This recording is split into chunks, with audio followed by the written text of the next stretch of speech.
दोस्तों, आज की ये सच्ची कहानी एक ऐसे केस के बारे में है जिसमें कत्ल के बारे में पता है, कातिल कौन है ये भी पता है और कत्ल करने का मकसद क्या था ये भी पता है।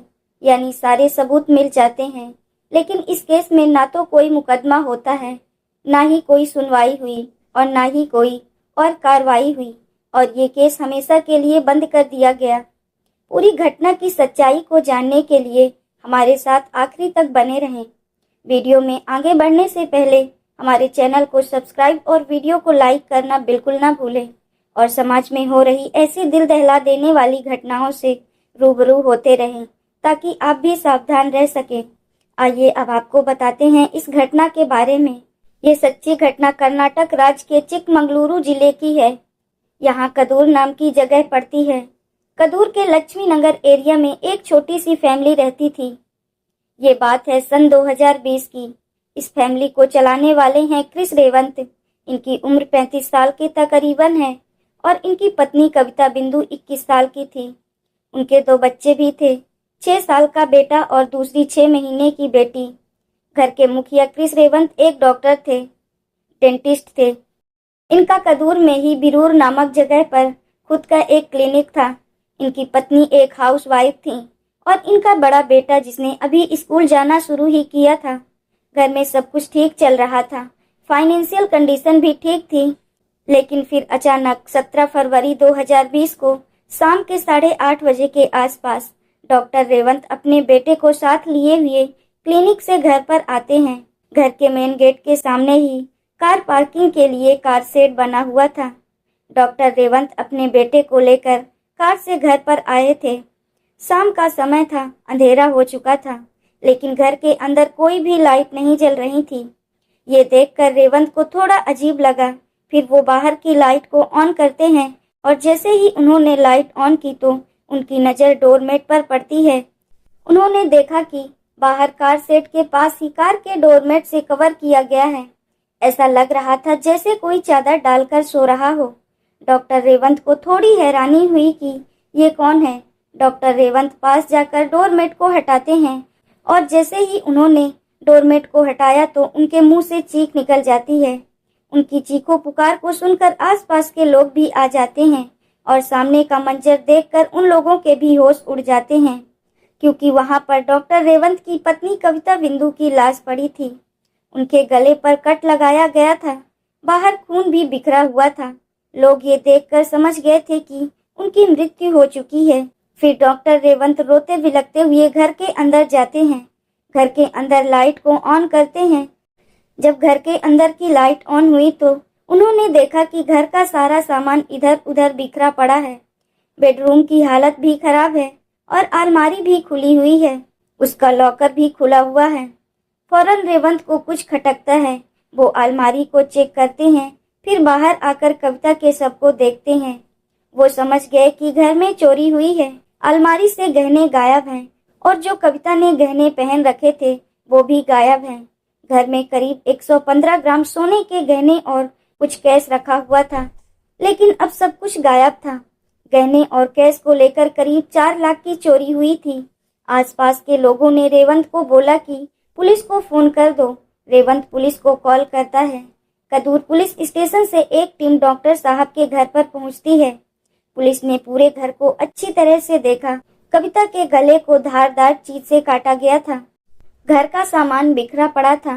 डॉक्टर रेवंत ने पुलिस को बताया कि घर में रखे कैश और गहने मिलाकर 4 लाख रुपए की चोरी हुई है। यानी सीधा ये मामला लूटपाट का है। यानी कविता ने उसका विरोध किया होगा, इसीलिए उसका कत्ल कर दिया गया होगा। वैसे उस वक्त घर में कविता और उसकी 6 महीने की बेटी मौजूद थी। रेवंत अपने बेटे के साथ क्लिनिक में थे। सबको पुलिस पोस्टमार्टम के लिए भेज देती है। डॉक्टर रेवंत अपनी पत्नी की इस तरह अचानक मौत से बहुत दुखी थे। एक 6 महीने की बच्ची बिना माँ के कैसे रहेगी। बेटा थोड़ी बड़ा है, उसे बहला फुसला कर रख लेंगे। और जब इलाके में इस घटना के बारे में पता चला तो बाकी लोग भी आने जाने लगे। रेवंत रो रहा था, बिलख रहा था। पुलिस ने सोचा कि रेवंत से कैसे बात की जाए। ये कुछ बातचीत करने की हालत में नहीं लग रहा था, लेकिन फिर भी पुलिस रेवंत से थोड़ा पूछताछ करती है। उसने बताया कि मैं अपने बेटे के साथ क्लिनिक में था और जब मैं अपने टाइम से क्लिनिक बंद करके घर पर आया तो ये सब कुछ देखा। इसके बाद आसपास के लोगों से बात की जाती है। ये लोग थोड़े कंफ्यूज थे। उन्हें समझ नहीं आ रहा था कि ये सब कुछ कैसे हुआ है, क्योंकि आसपास के लोगों को कोई आहट या चीख पुकार भी नहीं सुनाई दी थी। पुलिस को लगा कि घर में अगर लुटेरे बदमाश आए होंगे तो अपने होने का कोई न कोई सबूत जरूर छोड़ा होगा। पुलिस घर की छानबीन शुरू कर देती है। फॉरेंसिक टीम को भी बुलाया जाता है। घर में जो चीज बिखरी हुई थी, जाहिर सी बात है कि लुटेरों ने ही इन्हें फेंका होगा। फॉरेंसिक टीम इन बिखरी हुई चीजों की जांच करती है। घर के तमाम कोनों में जहां जहां पर सामान बिखरा हुआ था और हर एक चीज की अच्छे से छानबीन हुई, मगर कहीं से कोई भी फिंगरप्रिंट नहीं मिला। बाहर से अगर लुटेरे आए होते तो उनके चप्पल या जूतों से जमीन पर कोई निशान बनता, दाग धब्बे बनते, लेकिन पुलिस को ऐसा कुछ भी नहीं मिला। ऐसा लग रहा था कि वो लुटेरे बहुत शातिर और प्रोफेशनल रहे होंगे। उन्होंने हाथों में ग्लव्स पहन रखे होंगे और पैरों में भी कुछ लगाया होगा, जिससे कहीं भी कोई निशान नहीं मिला। लुटेरों ने अपने काम को ऐसे अंजाम दिया कि कोई शोर पैदा नहीं किया। एक झटके में ही विरोध करने वाले का काम तमाम कर दिया, जिसकी वजह से कविता बिंदु ना तो कुछ समझ पाई और ना ही शोर मचा पाई।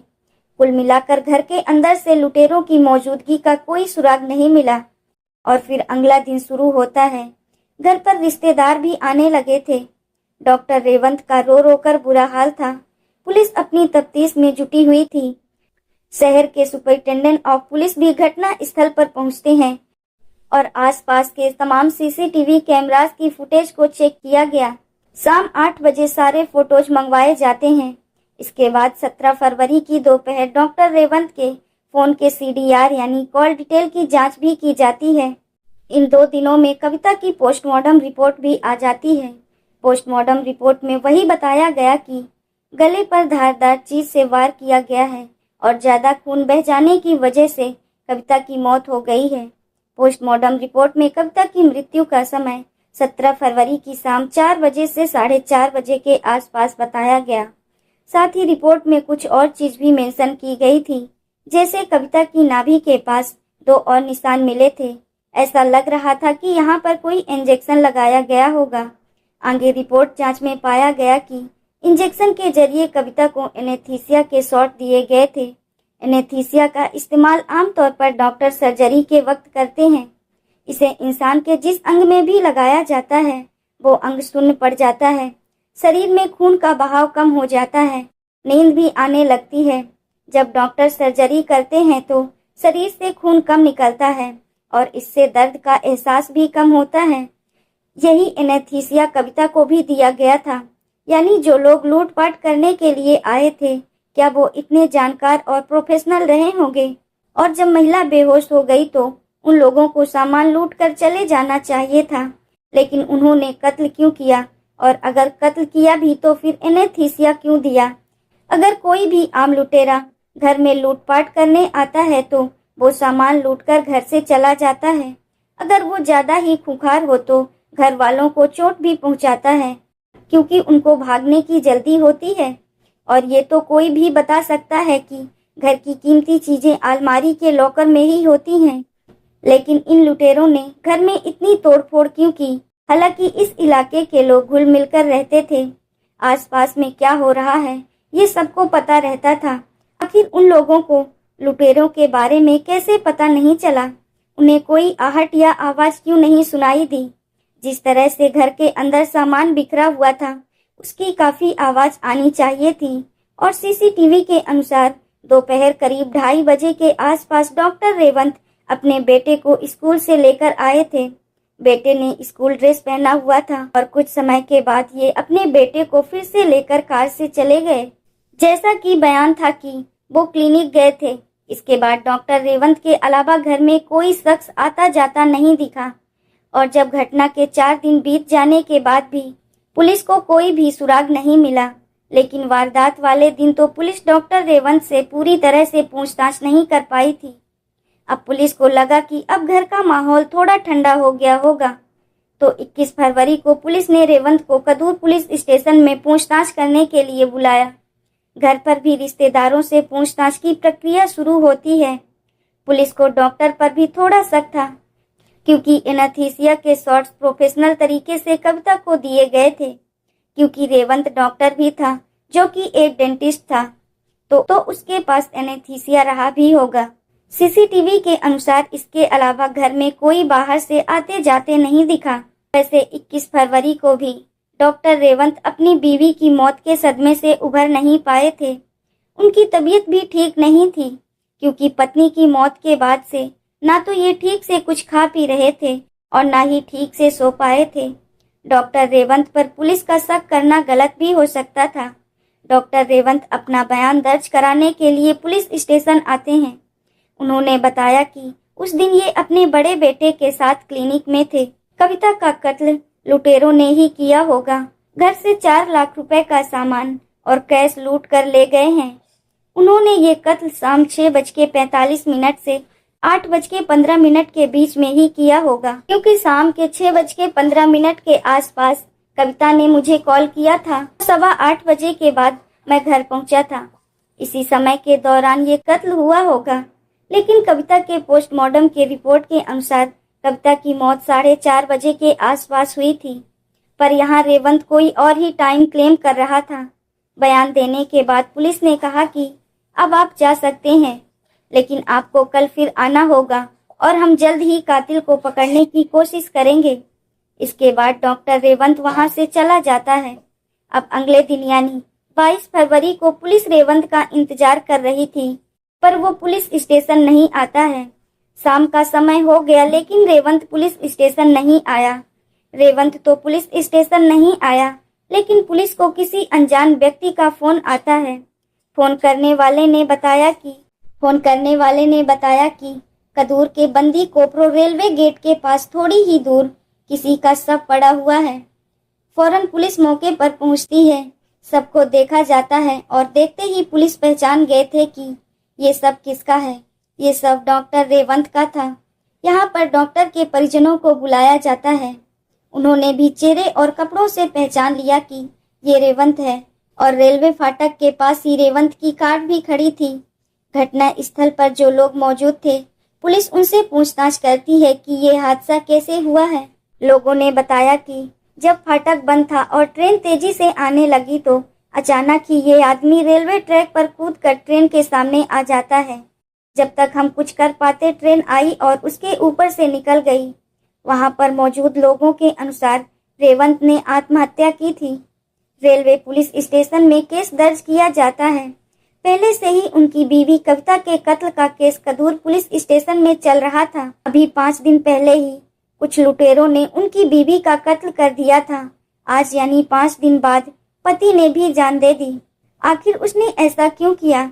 घर वालों के अनुसार रेवंत बहुत दुखी था। ढंग से कुछ खा पी भी नहीं रहा था। गुमसुम सा रहने लगा था।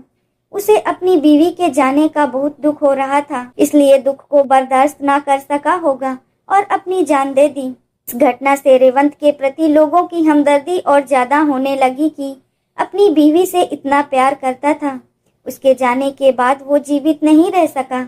अब तो कविता और रेवंत के बच्चे भी अनाथ हो गए थे। कविता रेवंत की तलाशी लेती है कि शायद यहाँ से कोई लेटर मिल जाए जो उसने मरने से पहले लिखा हो। उसकी कार को भी चेक किया जाता है। घर पर भी बेडरूम में खोजबीन हुई, पर कहीं से कोई लेटर या कोई सुराग नहीं मिला। रेवंत की तलाशी के दौरान उसका मोबाइल फोन बरामद होता है। रेवंत के शव को जांच करने के लिए हॉस्पिटल भेज दिया जाता है। पुलिस रेवंत के फोन से जानकारी निकालना शुरू कर देती है। आमतौर पर इस तरह के केसेस में सबसे पहले फोन की आखिरी लोकेशन देखी जाती है कि विक्टिम ने आखिरी बार किसे कॉल किया था। ज्यादातर केसेस में लास्ट कॉल से ही सुराग मिल जाते हैं। यहाँ पर भी पुलिस ने ऐसा ही कुछ किया। रेवंत के फोन की लास्ट लोकेशन देखी गई। यहाँ से एक नंबर मिलता है। ये नंबर हर्षिता नाम से सेव था। इस पर कोई पहली बार बात नहीं हुई थी। पहले भी इस नंबर पर बातें होती थी। पुलिस ने सोचा कि अगर रेवंत ने आखिरी बार हर्षिता नाम की महिला को फोन किया है तो हो सकता है उसे आत्महत्या की वजह बताया हो। पुलिस हर्षिता के नंबर पर कॉल करती है, लेकिन हर्षिता फोन नहीं उठाती है। जब कई बार फोन करने पर भी हर्षिता फोन नहीं उठाती है और ना ही कॉल बैक करती है तो पुलिस को थोड़ा शक हुआ। उन्होंने हर्षिता के फोन नंबर के जरिए इसका असली नाम, पता, किस लोकेशन में ये फोन एक्टिव है, सब कुछ निकाला। हर्षिता का फोन बेंगलुरु के राजेश्वरी नगर एरिया में शो हो रहा था। एड्रेस भी यही RR नगर का ही था। 22 फरवरी की रात को ही बिना देर किए एसपी ने कुछ ऑफिसर्स को बेंगलुरु से उस एड्रेस पर भेजा। 4 घंटों का सफर तय करने के बाद पुलिस एड्रेस पर पहुंचती है। 23 फरवरी को अभी सुबह का समय ही था। हर्षिता के घर के बाहर काफी भीड़ जमा थी। RR नगर की पुलिस भी यहीं पर मौजूद थी और किसी वारदात की छानबीन कर रही थी। कदूर से आई पुलिस की टीम यहाँ पर थोड़ी पूछताछ करती है कि यहाँ क्या हो रहा है। पता चला कि जिस महिला की तलाश में कदूर पुलिस यहाँ पर आई है, उसने अपने ही घर में पंखे से फांसी लगाकर अपनी जान दे दी। ये सब सुनकर कदूर पुलिस हैरान रह जाती है। कदूर में कविता का कत्ल लुटेरों ने किया। उसके 5 दिन बाद पति रेवंत ने ट्रेन के सामने कूदकर अपनी जान दे दी। रेवंत के फोन से एक महिला हर्षिता का नंबर मिलता है, लेकिन हर्षिता भी उसी रात को अपने घर में फांसी लगा लेती है। आखिर एक के बाद एक ये सारी वारदातें कैसे हुई? कुछ तो इनमें कनेक्शन हो सकता है। कदूर पुलिस कविता और रेवंत केस की जांच कर ही रही थी और यहाँ RR नगर की पुलिस हर्षिता केस की जांच कर रही थी। कदूर पुलिस रेवंत की जांच को दोबारा से देखती है और कविता की पोस्टमार्टम रिपोर्ट को भी देखा जाता है और क्राइम सीन पर भी गौर किया जाता है। पोस्टमार्टम में एनेस्थीसिया की बात मेंशन की गई थी, जिसे डॉक्टर यूज करते हैं। जिस तरह की लूटपाट घर में की गई थी, वो लुटेरों द्वारा नहीं लग रही थी। ऐसा लगता था कि ये सब किसी प्रोफेशनल का काम होगा। घर से उन बदमाशों का कोई फिंगरप्रिंट तक नहीं मिलता है, कोई सुराग नहीं मिला। सीसीटीवी फुटेज को देखकर भी यही लगा कि घर में कोई बाहर से नहीं आया था। घर पर कविता और रेवंत का 6 साल का बेटा था। पुलिस उससे बात करती है। उस बच्चे ने बताया कि उस दिन उसके पापा उसे स्कूल लेने के लिए आए थे। जब बच्चा स्कूल से घर पहुंचा तो घर में उसे उसकी मम्मी नहीं दिखाई दी। उसने अपनी मम्मी को आवाज लगाई, फिर अपने पापा से पूछा कि मम्मी कहाँ हैं। रेवंत ने कहा कि वो वॉशरूम में गई होंगी, अभी आ जाएंगी। फिर रेवंत उस लड़के की ड्रेस चेंज करते हैं और क्लिनिक में लेकर जाते हैं। डॉक्टर रेवंत के बेटे ने एक और बात बताई कि उस दिन से पहले पापा कभी भी उसे स्कूल में लेने के लिए नहीं आए थे। मम्मी आती थी। पहली बार पापा मुझे लेने के लिए स्कूल आए। पिता का पहली बार स्कूल आना, बेटे का अपनी माँ को ना देखना और सीसीटीवी से पता चला कि रेवंत के अलावा घर में कोई भी नहीं आया था। जब 21 फरवरी को पूछताछ हुई थी तो उसके अगले दिन ही उसने ट्रेन के सामने कूदकर अपनी जान दे दी। इससे पहले उसने हर्षिता को कई बार कॉल भी किया था और मरने से ठीक पहले भी हर्षिता को फोन किया था। ये सारी चीज पुलिस को हैरान और परेशान कर रही थी और दूसरी तरफ RR नगर की पुलिस हर्षिता केस को देख रही थी। उन्होंने जब हर्षिता के कमरे की तलाशी ली तो वहां से उसका लिखा एक लेटर मिला, जिसे उसने मरने से पहले लिखा था। इसमें लिखा था कि इसको इसके पति परेशान करते हैं, इसलिए आज मुझे ये कदम उठाना पड़ रहा है और मेरी मौत का जिम्मेदार मेरा पति है। लेटर मिलने के बाद RR नगर की पुलिस हर्षिता के पति सुदर्शन को अरेस्ट करती है। ये आदमी KSRTC में बस ड्राइवर था। RR नगर की पुलिस सुदर्शन से पूछताछ करती है। सुदर्शन ने अपने ऊपर लगे सारे इल्जामों से सरासर इनकार कर दिया। सुदर्शन कहता है कि मैं मानता हूँ मेरा अपनी पत्नी हर्षिता से झगड़ा होता था। वो काम ही ऐसा करती थी कि उसे डांटना पड़ता था। पुलिस ने लड़ने झगड़ने की वजह पूछी तो सुदर्शन ने बताया कि उसकी पत्नी का एक डॉक्टर से अफेयर चल रहा था। हमारी एक बेटी है। मुझे जब अफेयर के बारे में पता चला तो मैंने उसे समझाने की कोशिश की, लेकिन वो नहीं मानती थी। इसी वजह से हम दोनों के बीच झगड़े होते थे। पुलिस ने सुदर्शन से पूछा कि वो डॉक्टर कौन था। सुदर्शन ने बताया कि उसका नाम रेवंत है और ये कदूर का रहने वाला है। इसके बाद RR नगर की पुलिस कदूर पुलिस से संपर्क करती है और कहती है कि डॉक्टर रेवंत का पता लगाएं, हमें उनसे पूछताछ करनी है। कदूर पुलिस पहले से ही इन्वेस्टिगेशन कर रही थी और कदूर पुलिस अभी सोच रही थी कि हर्षिता के घर पर छानबीन की जाए, आत्महत्या करने की वजह का पता लगाया जाए। लेकिन आरआर नगर की पुलिस ने ही हर्षिता को लेकर कदूर पुलिस से कांटेक्ट किया। अब ये लोग अपनी अपनी इंफॉर्मेशन को एक्सचेंज करते हैं ताकि दोनों अपने केसेस की गुत्थी सुलझा सकें। आरआर पुलिस ने बताया कि हर्षिता का रेवंत के साथ एक्स्ट्रा मैरिटल अफेयर था और ये बात रेवंत के मोबाइल फोन से भी कंफर्म हो गई थी, क्योंकि रेवंत अक्सर इसी मोबाइल से हर्षिता से बात किया करता था। इंफॉर्मेशन की साझेदारी, दोनों के घर वालों के स्टेटमेंट, कॉल डिटेल्स, आरोपियों के बयान, फॉरेंसिक टीम के जांच, पोस्टमार्टम रिपोर्ट, लोगों से पूछताछ, इन सब को नजर में रखते हुए पुलिस ने जब कड़ी से कड़ी मिलाई तो इससे एक कहानी निकल कर सामने आती है। कुछ साल पहले रेवंत तमिलनाडु से कर्नाटक आया था और बेंगलुरु में आकर रहने लगा था। कविता से इसकी शादी हुई और उसके 2 बच्चे हुए। साल 2015 के आसपास उसने अपना क्लिनिक शुरू किया। क्लिनिक अच्छा खासा चलने लगा था। घर में पैसों की कोई कमी नहीं थी, सब कुछ ठीक ठाक चल रहा था। और उस बेंगलुरु के आरआर नगर में हर्षिता अपने पति के साथ रहती थी। उसके पति बस के ड्राइवर थे। यहाँ भी सब कुछ ठीक ठाक चल रहा था, लेकिन हर्षिता का कोई रिश्तेदार कदूर में रहता था, इसलिए कभी कभी हर्षिता यहाँ पर घूमने के लिए आती थी। एक दिन उसके दांत में कुछ प्रॉब्लम होती है। उसे पता चला कि कदूर में एक डेंटिस्ट है। ये अपने दांत की प्रॉब्लम की वजह से उस डेंटिस्ट के पास आई और उस डेंटिस्ट का नाम था रेवंत। यहीं पर उनकी पहली मुलाकात हुई। थोड़ा हंसी मजाक हुआ, बातें हुई। रेवंत को पता चला कि हर्षिता के एक रिश्तेदार यहीं पर रहते हैं। इसके बाद जब भी हर्षिता कदूर अपने रिश्तेदार के घर आती थी तो रेवंत से जरूर मिलती थी। दोनों ही शादीशुदा थे, उन दोनों के बच्चे भी थे। दोस्ती से आगे उनके रिश्ते नहीं बढ़ने चाहिए थे, लेकिन इनकी दोस्ती आगे बढ़ती है और प्यार में बदल गई। दोनों रिलेशनशिप में आ गए। समय के साथ ये दोनों एक दूसरे से इतना प्यार करने लगे कि अपने अपने परिवारों को छोड़ने के लिए तैयार हो गए। जब ये एक दूसरे से दूर होते थे तो फोन पर घंटों घंटों बातें करते थे। उधर हर्षिता के पति को रेवंत के बारे में पता चलता है। वो अपनी पत्नी हर्षिता को रोकते हैं, समझाते हैं, मगर वो नहीं सुनती। इस रेवंत की पत्नी कविता को भी हर्षिता के बारे में पता चल जाता है। यहाँ डॉक्टर रेवंत के घर में भी झगड़ा शुरू हो जाते हैं। झगड़ा इतना ज्यादा बढ़ गया था कि घर का शोर आसपास में भी सुना जा रहा था। और ये भी पता चलता है कि वारदात के 2 महीने पहले ही कविता और रेवंत में इतना झगड़ा हुआ था कि कविता ने आत्महत्या करने की भी कोशिश की थी। रेवंत और हर्षिता एक दूसरे के साथ रहने के लिए पागल हो चुके थे। हर्षिता चाहती थी कि रेवंत अपनी पत्नी को रास्ते से हटा दे ताकि ये अपने पति को छोड़कर रेवंत के साथ शादी कर सके। रेवंत अपनी पत्नी को रास्ते से हटाने के लिए प्लान बनाना शुरू कर देता है और फिर 17 फरवरी की दोपहर में रेवंत अपनी पत्नी को लेकर ज्वेलरी शॉप गया। वहां से कविता को कुछ ज्वेलरी दिलाया, फिर घर आया। घर पर इन दोनों के अलावा 6 महीने की बच्ची थी। उसके सामने ही रेवंत ने जबरदस्ती कविता के मुंह में कपड़ा ठूस दिया ताकि वो चिल्ला ना सके और ये 2 बजे के आसपास का टाइम था।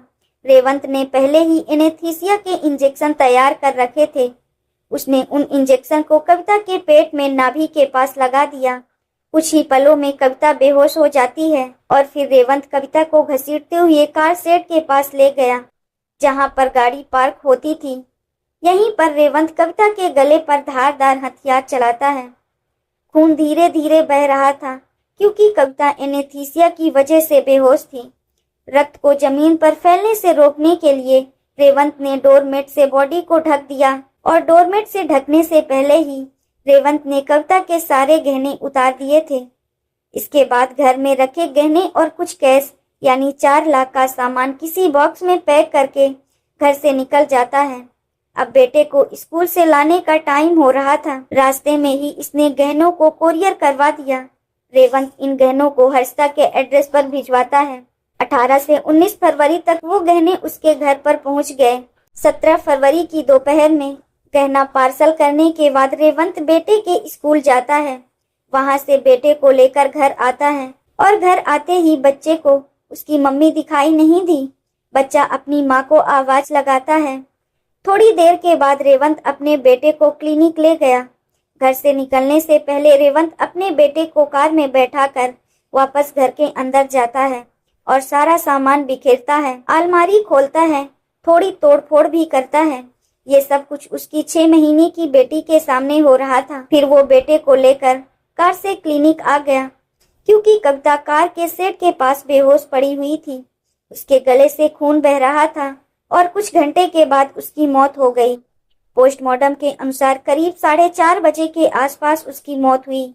फिर रात को रेवंत अपने बेटे को लेकर क्लिनिक से घर गया और लुटेरों वाली कहानी बनाई। पोस्टमार्टम के अनुसार करीब 4:30 बजे के आसपास उसकी मौत हुई। फिर रात को रेवंत अपने बेटे को लेकर क्लिनिक से घर पर आया और लुटेरे वाली कहानी बनाई। जब पुलिस को सीसीटीवी फुटेज, कॉल डिटेल और रेवंत के बयान से उस पर शक पैदा हुआ तो पुलिस ने उसे 21 फरवरी को पुलिस स्टेशन बुलाया। पुलिस के हाव भाव देखकर रेवंत को एहसास हो गया था कि पुलिस को सब कुछ पता चल चुका है और पुलिस ने उसे अगले दिन भी बुलाया था, लेकिन वो नहीं गया। उसने हर्षिता को कॉल पर कॉल करना शुरू कर दिया और रेवंत हर्षिता को बताता है कि मेरा भेद खुल चुका है और मैं पकड़ा जाऊंगा, मेरी बहुत बदनामी होगी, इसलिए अब मैं जिंदा नहीं रह सकता।